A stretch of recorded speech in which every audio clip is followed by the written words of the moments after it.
Welcome to episode 3 of The Wedding DJ, a story of love and music in the 1980s. Jason arrived at the club to begin setting up his gear. He schlepped his Fender amp through the front door. Hey, Freddie. How you doing? Wonderful. Just another day in paradise, my friend. We got some new tunes to play tonight.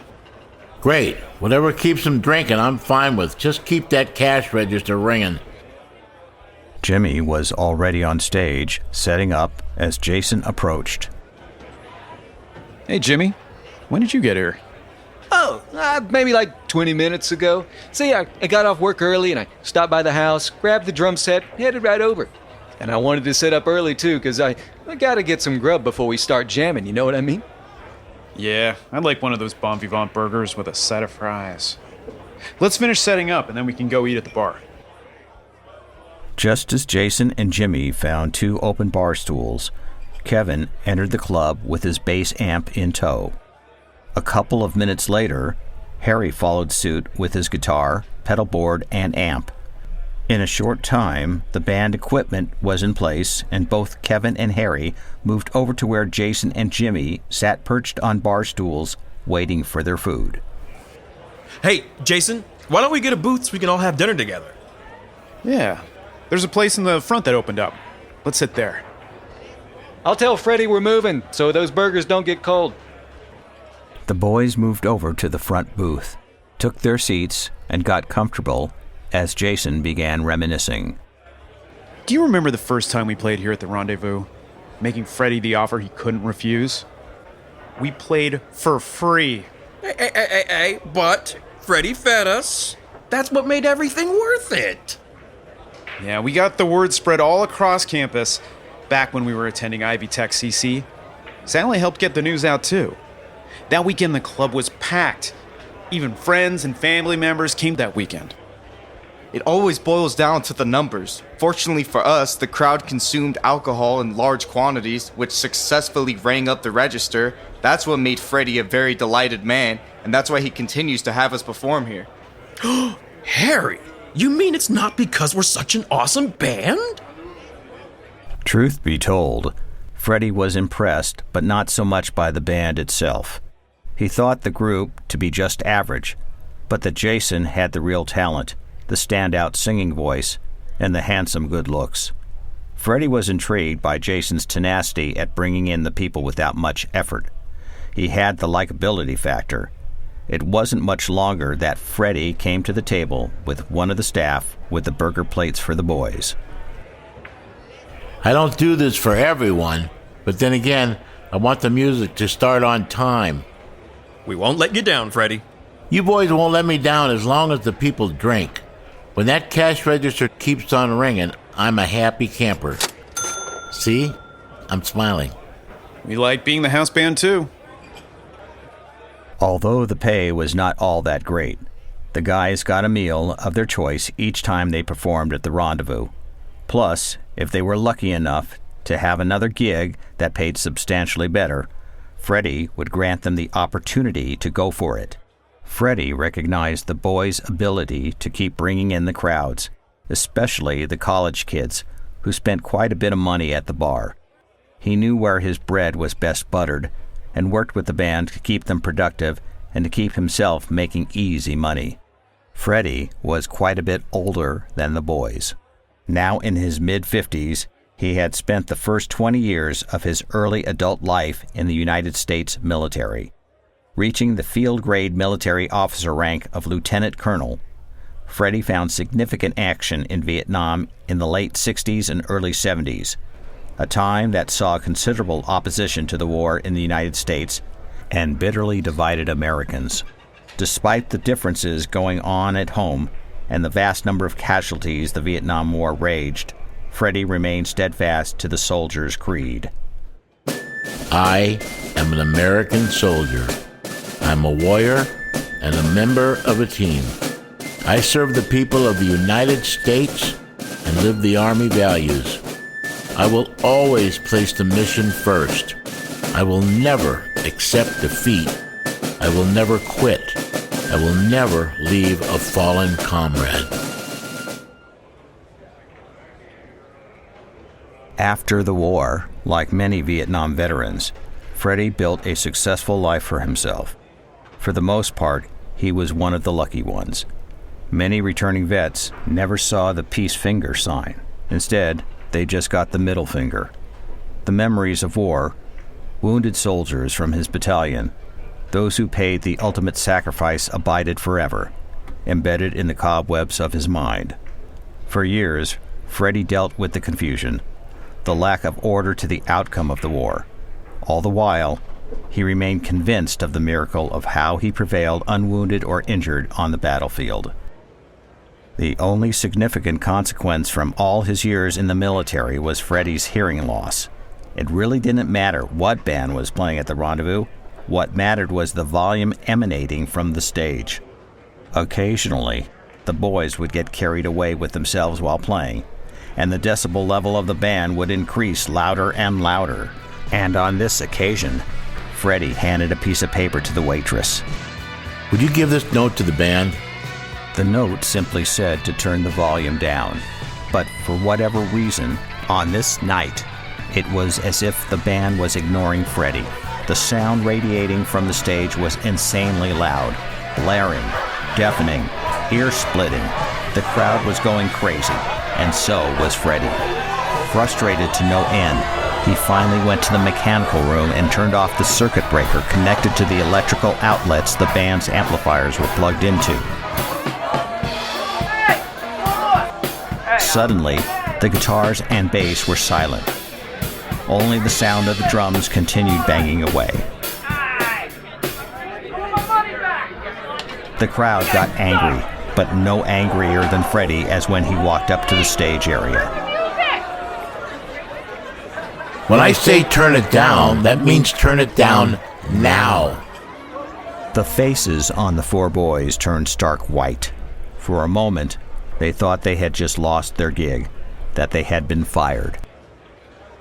Freddie, we are totally sorry. We just got carried away with the moment. This is the last time. I'm not going to tell you again.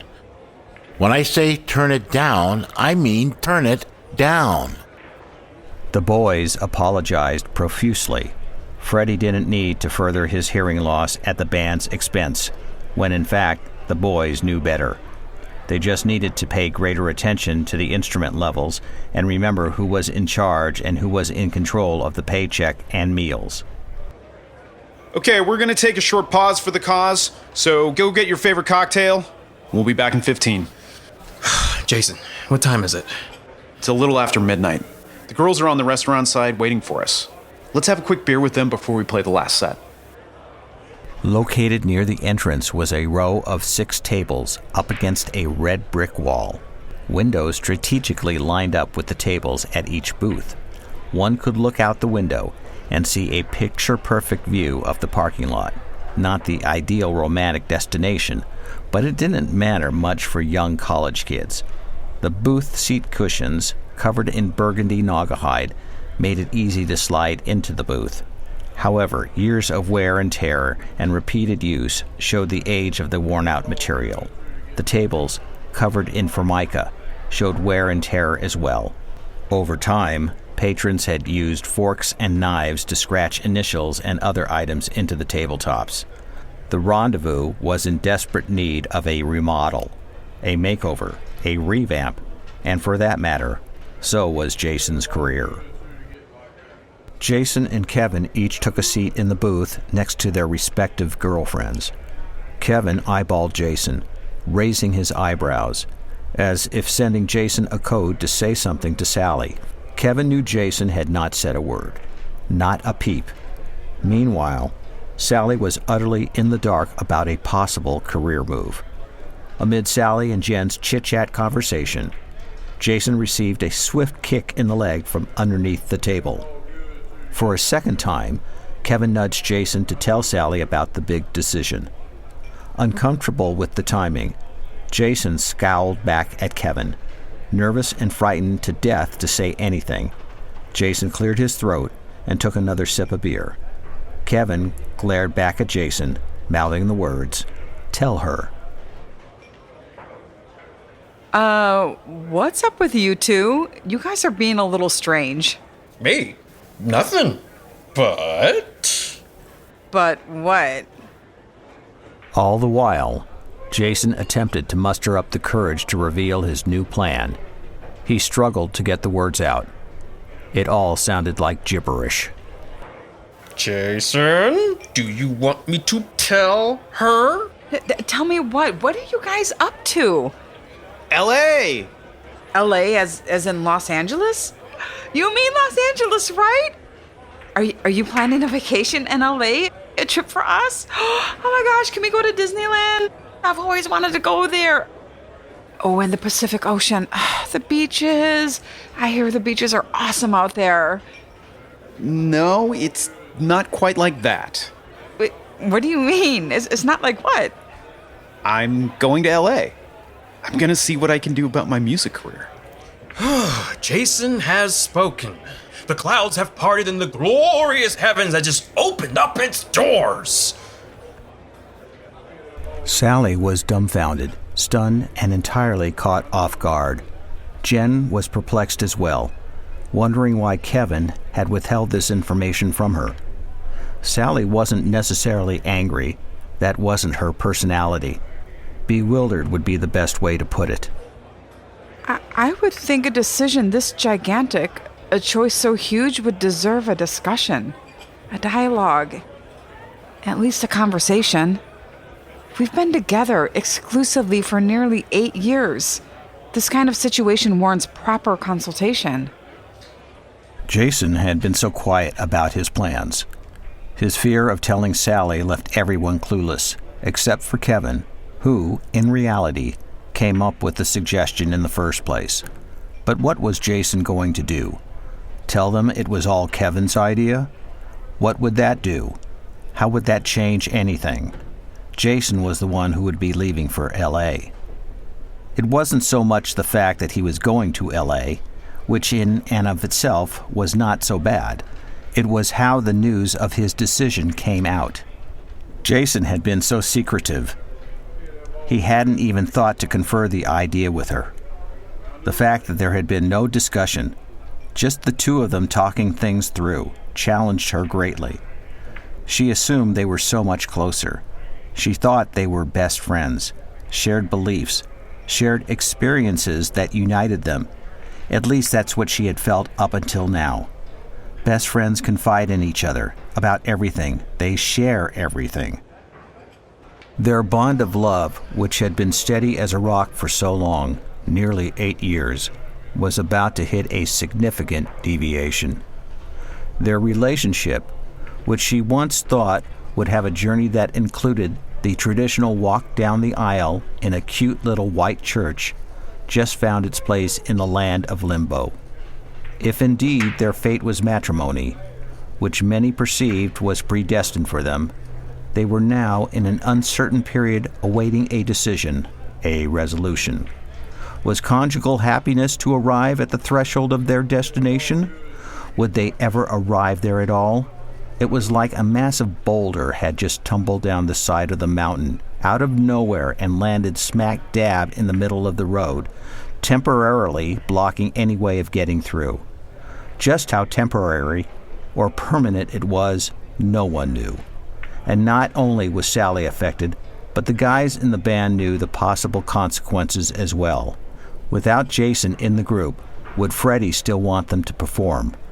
Could the other guys continue to bring in the crowds without Jason? At best, if they wanted to keep playing the weekends at Freddie's place, they would need to find a suitable replacement for Jason, and they would need to find him fast, as soon as possible. Sally was speechless, in kind of the same way that Jason could not express himself to tell Sally about his plans. She could not find a straightforward way to show just how upset she was with all that had happened. Indeed, to address the situation here and now was out of the question. For Sally, this matter was private, and a discussion between her and Jason needed to be treated as such. Break time was over. The band got back on stage, and began playing the last and final set of the night. But as the music started to play, Sally made a beeline to the front door exit, with Jen following not far behind. Jen also felt blindsided by Jason's revelation. She knew her best place right now was with Sally to provide all the necessary support she needed. Jen's unconditional solidarity with Sally was duty-bound. As the boys continued the songs in their last set, the band's tight-sounding quality was totally gone. The vocals became loose and off-key, wrong chords played, and song endings turned sloppy. The young college crowd of kids dancing up a storm earlier in the evening had diminished in half. This Friday night had developed into a scenario the band dreaded. More importantly, Freddie metamorphosed into a disgruntled nightclub owner, watching many of the kids leaving before closing time. Selling as many drinks as possible, up to the very last minute, was his expectation, because, for Freddie, the almighty dollar was the bottom line. Last call for alcohol. Last call. With the announcement from the bar made, the boys played their last song to just a handful of patrons left inside. The guys packed up their guitars. The rest of the gear stayed in place as they were playing tomorrow night. Jason headed over to the bar and took a seat. What just happened there? Would it be possible to have another beer, even though the bar gave last call? Yeah, sure. I noticed you and Kevin with your girls earlier. I also noticed the look on the girls' faces, especially Sally. Yeah, she's not too pleased with me at the moment. And I think that's putting it mildly. Jason went on to explain what he had done, or what he had not done, that upset Sally so terribly. At the same time, he shared his guilty feelings for not mentioning anything to Freddie about going to L.A. After all, the work at the club helped support Jason and the band for over 5 years. I do appreciate hearing the honesty of what's happening. I understand, but somebody should have utilized much better discretion, namely you, my friend. Yes, I believe you're quite right. While he kept sipping and nursing his bottle of beer, Freddie started to confide in Jason like never before. I came from a military family. My dad was a veteran of World War II and served long after the war. So when it came time for me to go to college, I chose the Army instead. I thought college could wait, and later I would take advantage of the GI Bill. That's what my dad did. He went to college, then graduated school much later in life. The GI Bill helped vets and family members get money to cover school costs. So that's what my dad did. And I looked up to him. I idolized him. So I joined in '64. I got promotion after promotion, and before long, I was leading a battalion of other guys in Vietnam. What people think is exciting and glamorous is not. Military combat is not a game, and I had to face the sad, stark realities of war as soon as I arrived. In my mind, I knew the possibility of being killed. Even more terrible than that were the friends, fellow soldiers, and even the innocent people who got killed there. Some only got wounded, but others were inflicted with such serious injuries they wished they were dead. I was shocked, surprised, and mortified at the things I saw and lived through. No one really knows until you're there in the thick of it. My dad never talked about it, about the fighting. I guess it wasn't what the men of his generation did. When my dad's buddies would get together at the house, they would joke, they'd laugh, proud Americans, happy that the Allies won the war. But they never talked about being in battle, losing friends, or the horrors of war. Freddie, why are you telling me all this? It all seems so personal. I'm getting there. Just be patient. After my tours of duty, I didn't know what to do with myself. I stayed in the military. When I wasn't on base, I lived at home with my mom and dad. They gave me a place to eat and sleep, but I lost who I was. It took me years to finally find myself. Back then, I didn't have anyone in my life like you have with Sally. I didn't have anyone special who I could confide in, sharing the best and the worst. I was living a day-to-day life, feeling empty and hollow on the inside. I put up a good front, and if you were to look at me, you'd say, what a fine young man. At least that's what most people said. If they had only known the real me, what I had seen, what I had been witness to. But like I said, until you're there in the thick of it, how would you know? As Freddie paused for a moment, Jason noticed his eyes beginning to water up. I was fortunate. I worked through my issues. I got help, and then when I least expected, I met someone who changed my life. It hasn't always been easy. I know quite well how difficult, rigid, and stubborn I can be. But hey, those are some of my better qualities. Does that include getting mad at the band for playing too loud? Funny. You're very funny. The bottom line, my friend, is we all make mistakes. I've made more than my fair share, more than I'd like to admit. But the important part, and this I got from my dad and his generation, is not how we make mistakes. It's how we correct them that will define us. How we come back from the darkness and how we make it through and move forward wiser than before. Don't regret the past. You'll regret that time you wasted so much more. You have a future ahead of you, Jason. And if LA is part of that future, then go for it. But remember, you have a beautiful young lady who loves you dearly. And that, my friend, money can't buy. And with regards to LA and all those Hollywood types, you best beware. You've lived a sheltered life here in Kokomo. It's a way different world out there in California. And to them, you're nothing but fair game.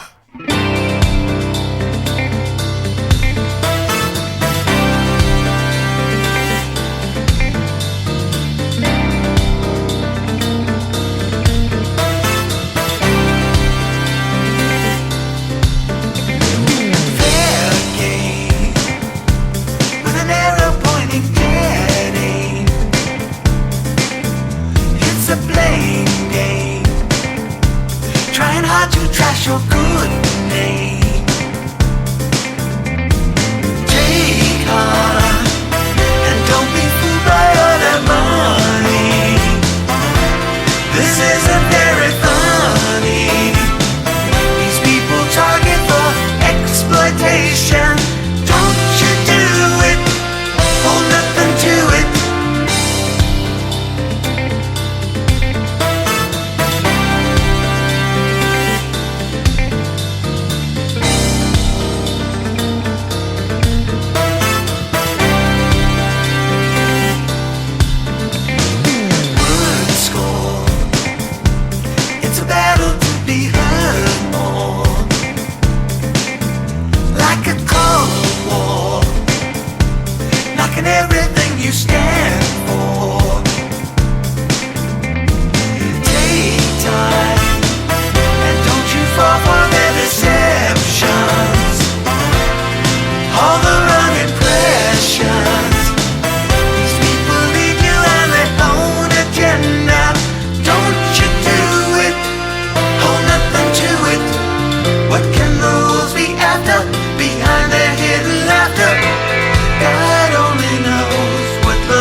Now, it's time to close up shop. Get out of here and go home. Jason noticed the rest of the guys had already left. He waved goodnight to Freddie, and with his guitar case in tow, opened the driver's side door to his Ford truck, hopped in, and drove on home. The weight of the world tethered his thoughts. Restless in bed, he tried to relax and go to sleep, but 1,000 thoughts kept racing through his mind. He kept thinking about everything that had happened earlier, how much he loved Sally, how terrible he felt hurting her so. Part of Jason didn't know what to think. Had he blown apart the nearly 8-year relationship with Sally? Why didn't he consult with her beforehand? Why didn't he include her as part of the decision-making process? The boys played Saturday night, but Sally and Jen did not show up at the club. It wasn't until Sunday morning that Jason decided to go to church to talk to Sally, and that was the right time and the right place, in God's house, where forgiveness is king. You've been listening to an episode of The Wedding DJ, a story of love and music in the 1980s. The Wedding DJ is written, produced, and directed, and narrated by David Murray Adelstein. You're ugly. Thank you.